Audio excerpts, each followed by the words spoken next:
Welcome to AkronBuzz, everyone. I'm your host, Sarah, and today I get to hang out with George Chase Jr. How are you, George? I'm awesome. How are you? I am fine. And George is the lead singer, guitarist for the band The Sublets. He also plays acoustic guitar for himself as George Chase Jr. Yep.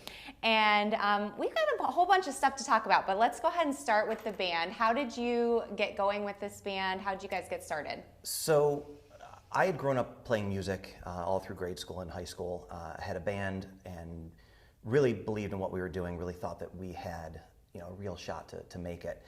And unfortunately, you get out of college and life kind of handed me some detours. There was some. Always does. You always hear about those things, but then when you go through them, you're like, oh, so that's what that's like. Yeah. But no, so I had some family tragedy. I had some other kind of stuff shift in my life, and I didn't really want to be in the spotlight, so I bowed out of music and I tried to do behind the scenes a little bit more, own and operate bars, own and operate restaurants, try to book bands and stuff to play there. Okay. And next thing I knew, I was out of the music game for 8 years, performing at least. Like I still had a little hand in some studios and some live shows and stuff, but no, I didn't. Wasn't on stage for 8 years, and I had an opportunity through one of the restaurants that I was working with to cater a live event, and an opening act wasn't there. And I opened my big fat mouth and was like, yeah, hey, I can do 40 minutes of acoustic stuff. Sure, just covers, whatever. Of course, I can do that. No problem. We're like, yeah, we shake hands, the guy leaves, and I'm like, what did I just do? Like, I haven't touched a guitar. I have no calluses on my fingers anymore. My voice isn't like Was it like spur of the moment? So, to be fair, it was, I often tell the story as if it's spur of the moment, but truth be told, it was a few days earlier. Okay, so I you did have did a few have days a few days to prep. But, I mean, I was like, I'm scrambling to write a set list. I'm scrambling to like, what do I still know how to play? What's easy?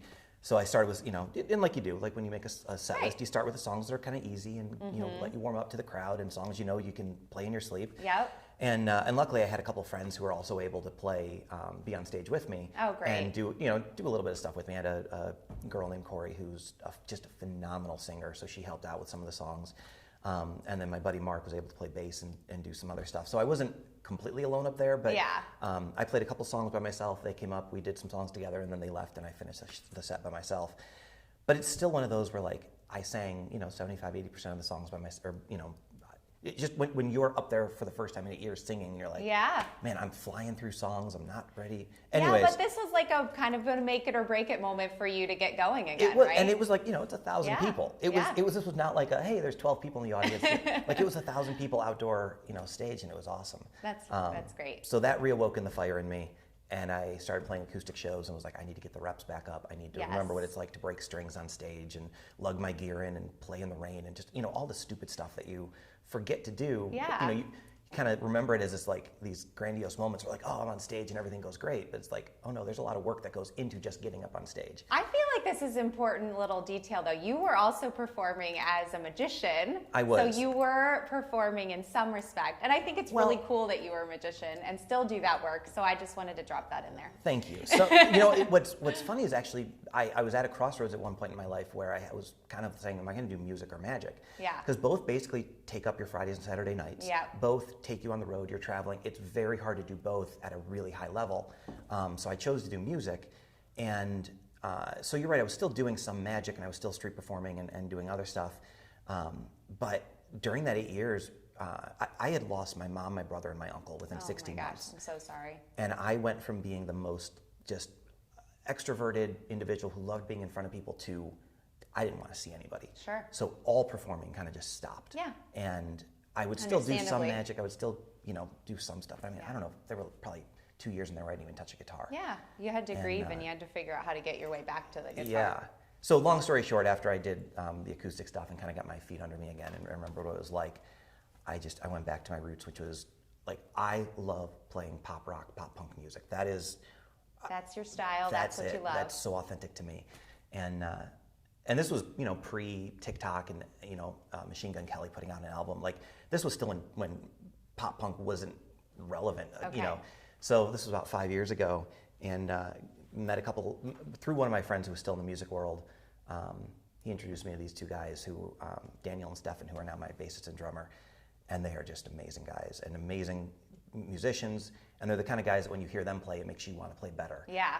And so we push each other and we have a lot of fun with it. That's so great. Yeah. Well, I'm excited. We're going to actually hear Yeah. a little portion of Finally Free. I'll let you Yep. decide how much of it you want to play for I'll us play today. as much or as little as you want me to. How about we do like a verse and a chorus or Perfect. something like that? Sound Perfect. good? All Yep. right, go ahead and pick up that guitar. We're going to go for it. If you need to grab a drink of water, feel free. Up to you. Some like the way we were, some like the way we are.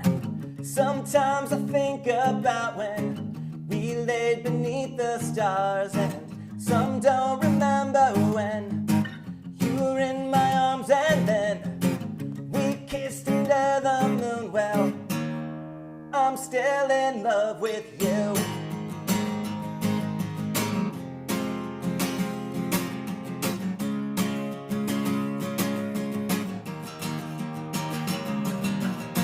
Walking down the same old streets brings up those memories that make me stop and thinking where I wanna be. I'm amazed how time has flown, and out of all those I have known, again my mind wanders to how I'm still in love with you. So let me go. Just let me go. I'm left all alone, missing you, loving you, and I just wanna be finally free. Nice. We'll give you a little round of applause. I love it. Love it. Totally is pop punk. I wouldn't have even been able to categorize that. And then when you said it, I'm like, yeah, of course, that's what it is. It's so funny. Once you put, Love that. distorted guitar and some drums and everything behind it, it drives. Yeah, yeah. But that's also one of those songs that I had written as a kid, and I'd always loved that song, and I always tried to make it relevant to whatever. You wrote that as a kid? I love did. that. I wrote it as That's a 17-year-old so great. kid, and it was written as a pop punk song, and then I tried to play it more as sometimes as a ballad, sometimes as a more just alt rock song with cleaner guitars, but I always kept coming back to that pop punk sound.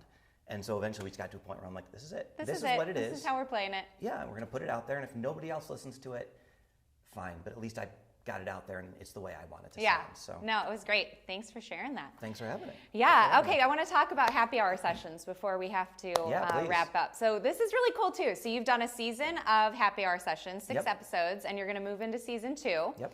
And you can find this on YouTube. Yep. Right? Yep. And you bring in another musician, and you guys go ahead and just share a little bit about what you do in the show. So the idea of the show is that you sit down with somebody else, you get a random prompt based on a song over the last 70 years. Okay. That was in the top 50 Billboard charts by the end of the year. And so it might be a song from 1970, the 30th song from 1970, and that's the one that you have to pull inspiration from. You don't know what the prompt is until you are both You're there in the room. sitting there in the room. Yeah. And then you have to start talking about the song, what you hear, why do you hear it. And so often the songwriting, I had a guest on, his name's Elijah Bisbee, and he said, so often when a song is released, that's when it gets celebrated. But the songwriting process is something to be celebrated as well. Yeah, absolutely. And people write so many different ways, whether they write the melody first, whether they write lyrics, whether they write, some instrument part and then add the melody and stuff later, whatever. And I wanted to kind of dive into that more because I found myself writing in different ways, and different things would yield different results. And I started talking to some of my friends about how they wrote. I'm like, man, it'd be really cool to have some friends in a room, have a drink, and just let's see if we can write a song in a couple hours and what that looks like. And it kind of morphed into this thing now where originally it was this fun thing, and now it's turned into this almost beautiful documentary piece of, you write a song in 2 or 3 hours with another musician, you get to know them, you get to know their influences, you get to know their ins and their outs, what drives them, and then you have to write and perform a song together. At the end, you've got to perform it. Well, and I think it's actually really cool how it's all documented and then it's immediately out into the world. So what's funny is our goal is to have this readily available. You do it and it's out within a week of filming. Mm-hmm. The first season was rough. I had to learn a lot about myself being a host. I had to learn to shut up. I had to learn to make better eye contact, to bring more energy. Those were always things that weren't necessarily, that I wasn't always great at, especially when there was a camera going. Yeah. So I had to learn some of that, and season 1 will be dropping here in the next couple months. But the idea is that we're going to start putting out season 2 as well, because those are just more refined. Yeah. And they're just a better product, you know. I love the idea. I think it's fantastic. I know my husband would love it. He's a songwriter as well. And actually, we were just talking about, so his dad was also a musician, wrote with some people, and some of these songs never got released. So that's what made me think about it, is like, it's so cool that that you are immediately kind of just putting this music out into the world, and whatever happens with it happens, but the music is out in the world. Yeah, and we said it allows you to write a bad song. Yeah. You know, so many people It's think okay. that you write a song and it has to get out there and get polished, and it's Yeah. like, no, you write a song in a couple hours, it can be bad. Just put it out there, do the work. Right. And every time you write songs, these types of exercises make you a better songwriter, make you a better Absolutely. performer. So no, we've absolutely loved it, and the guests have been awesome. It's been such a blast to have people. Love that. So where can people find happy hour sessions, number 1? So the easiest way is we are on TikTok and Instagram and all that under Happy Hour Sessions. Okay. We've got the YouTube handle Happy Hour Sessions as well. Perfect. The website we're right now in discussion, because we are trying to get happyhoursessions.com, but it was taken already, so we're Trying doing to a figure dance. that out. Yeah, trying to figure that part out. All right. But we are on all the socials. So all of those, and then where can people find the Sublets, and then you as well? Sublets are just the Sublets at all the major places, Insta, Mm-hmm. TikTok, Facebook. And then myself is George Chase Jr. on pretty much all platforms. All right, perfect. Yeah. So And so they'll be able to go there and see when you're going to be playing out and all that cool stuff as well. Or the subletsmusic.com Yeah. is the easiest way to see the listed dates we're Okay, playing. great. Thank So, you yeah. so much. Thank you, Miss It Sarah. was really It was an great to absolute talk to pleasure. you, and I love that song, and I hope to hear a lot more from you in the future. Thank you. Thank you guys for being with us here on AkronBuzz. We had a great time. Make sure you check us out on Facebook, on YouTube, subscribe to that YouTube channel, follow us on Facebook, and check out our Roku channel. We'll see you guys next time. Bye, everyone. Some like the way we were, some like the way we are. Sometimes I think about when we laid beneath the stars, and some don't remember when you were in my arms, and then we kissed under the moon. Well, I'm still